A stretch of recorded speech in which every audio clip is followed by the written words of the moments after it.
এখানে দুইজন ব্যক্তি ছুটিতে যাব দেশ। এই দুইজনের কাছে আমার শুধু একটা প্রশ্ন থাকবো যে আপনারা ছুটিতে যাইতেছেন, দুইজনের সামান কমপক্ষে 50 কেজি নিয়ে যেতেছে। দুইজনে 100 কেজি সামানের মধ্যে দুইজনের নিজের কত কেজি সামান আছে? আচ্ছা আজি শেখ, একটু কথাটা শুনে দাও।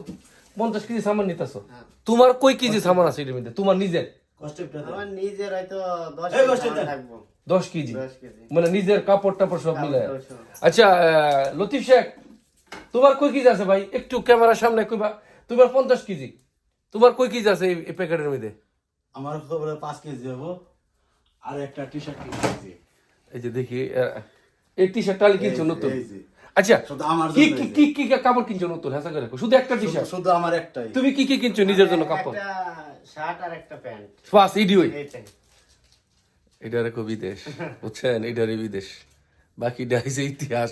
সব পরিবারের জন্য 100 কেজির মধ্যে একজনে কিনছে শুধু একটা কিনছে, আরেকজন একটা কিনছে একটা ফ্যান। এইটাই কো বিদেশ ভাই, এটারই কো বিদেশ।